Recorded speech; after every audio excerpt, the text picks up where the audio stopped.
Terima kasih kepada Pak Henry selaku juri teater hari ini yang sudah menyempatkan kehadiran pada siang hari ini. Terima kasih juga kepada teman-teman yang sudah hadir pada hari ini untuk menonton teater kelas 11 IPA 4. Dan hari ini yang pertama tampil dari kelompok 2, sutradaranya Afra.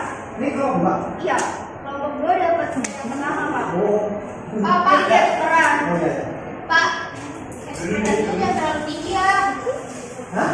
Ekspektasinya jangan terlalu tinggi. Ya, begitu aja, Kak. Orang tua. Halaman berapa? Halaman pertama.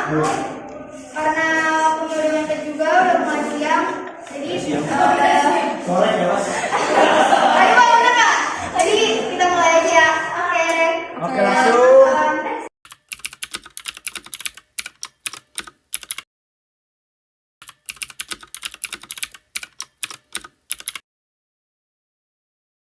Allahu Akbar, Allahu Akbar, Allahu Akbar, La ilaha illallah, Wallahu Akbar, Allahu Akbar.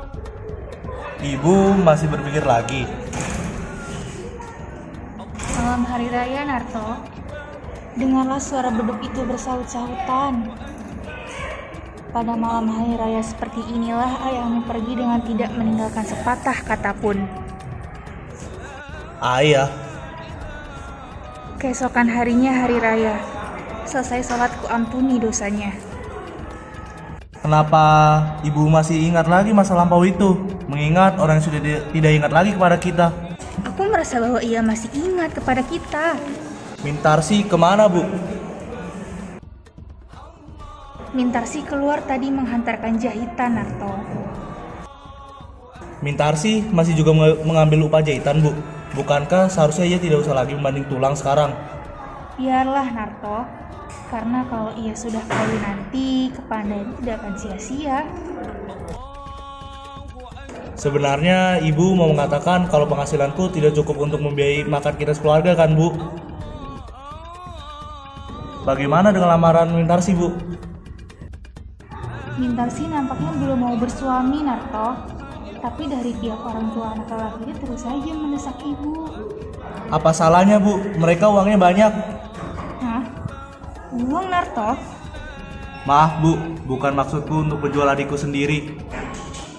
Aku jadi mata duitan. Ya mungkin karena hidup yang penuh penderitaan ini. Ayahmu seorang hartawan yang mempunyai tanah dan kekayaan yang sangat banyak. Mewah di waktu kami kawin dulu. Tapi kemudian, seperti pokok yang ditiup angin kencang, buahnya gugur. Karena uang, Narto. Tidak, Narto. Tidak, aku tidak mau terkena dua kali. Aku tidak mau adikku bersuamikan seorang hartawan. Tidak, cukuplah aku saja sendiri. Biarlah ia hidup sederhana. Mintarsi mestilah bersuamikan orang yang berbudi tinggi. Mesti. Tapi kalau bisa kedua-duanya, Bu, ada harta, ada budi. Di manalah dicari, Narto? Adik kau Mintarsi hanyalah seorang gadis biasa. Apalagi sekarang ini keadaan kita susah. Kita tidak punya uang di rumah. Sebentar lagi pula uang simpananku akan habis pula. Semua ini karena ulah ayah, hingga Mintarsi harus menderita pula. Sejak kecil Mintarsi sudah merasakan pahit ketirnya kehidupan. Tapi kita harus mengatasi kesulitan ini, Bu. Harus. Ini kewajibanku sebagai abangnya. Aku harus lebih keras lagi berusaha. Andai saja aku punya uang 1 juta. Buat perkawinan Mintarsi 500.000 rupiah saja sudah cukup, Narto. Sudah Mintarsi nanti datang giliranmu. Aku kawin, Bu. Belum bisa aku memberikan kesenangan untuk diriku sendiri sekarang ini, Bu.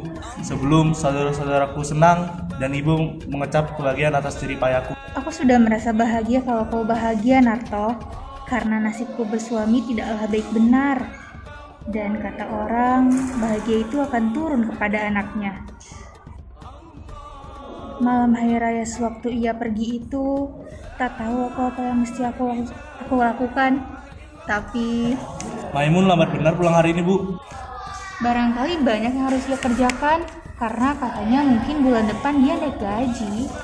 Apa betul itu? Maimun memang pintar, otaknya encer.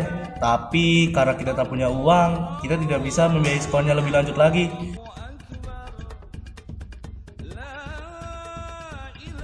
Tapi kalau ia mau bekerja keras, tentu ia akan menjadi orang yang berharga di masyarakat.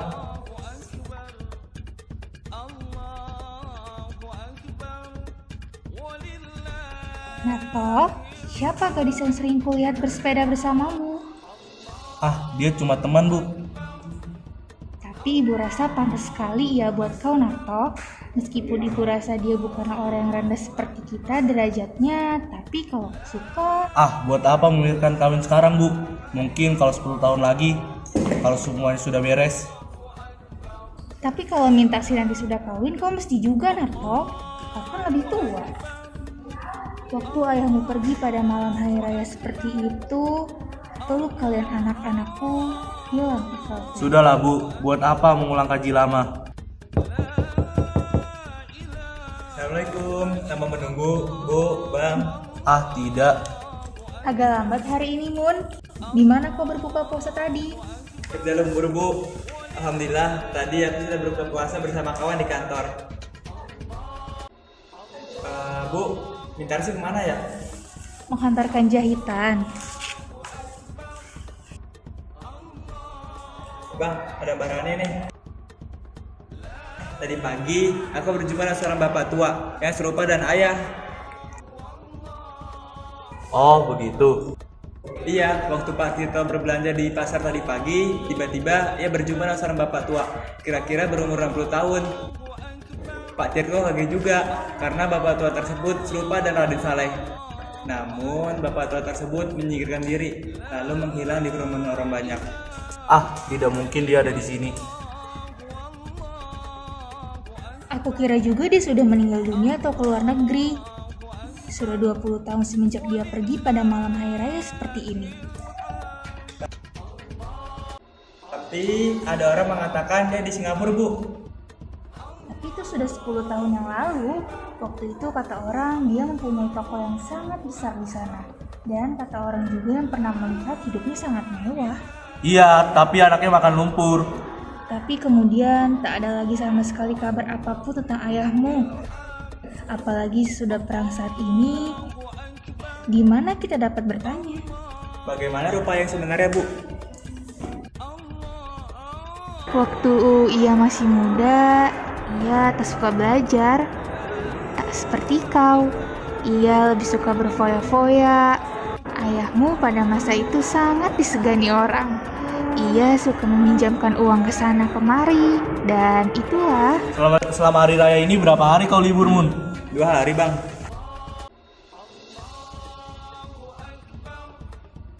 Hampir lupa masih ada makanan yang belum ibu taruh di meja.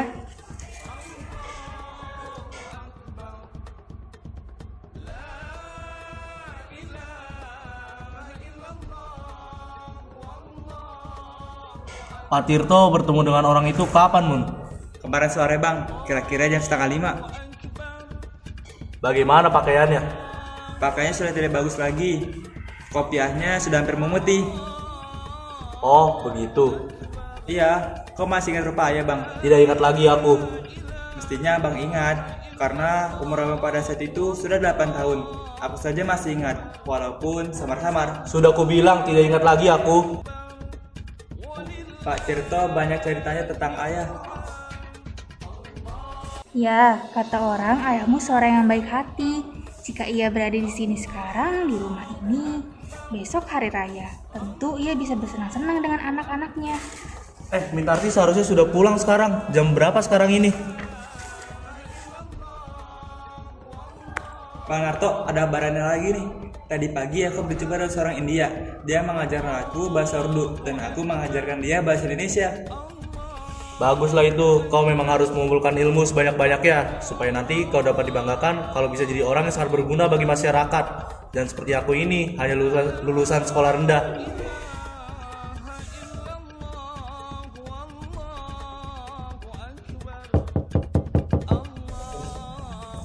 Assalamualaikum Bu, bentar sih pulang.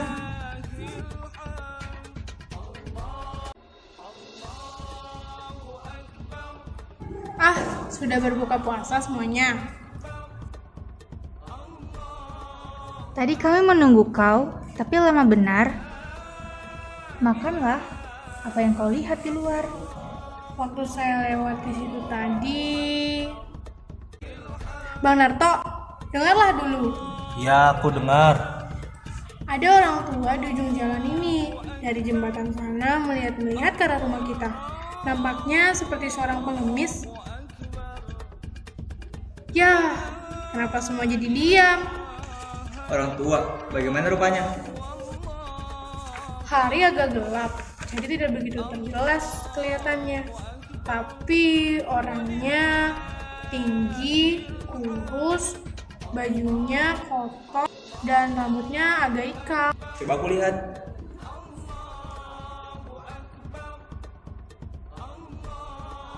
Siapa, Mun? Ada orang kelihatannya. Malam hari raya seperti ini dulu. Bu, lupakan sajalah masa lalu itu. Waktu kami masih sama-sama muda, kami sangat berkasih-kasihan. Jelek-jeleknya ayahmu, banyak juga kenangan yang tak dapat ibu lupakan. Nak, mungkinkah ia kembali?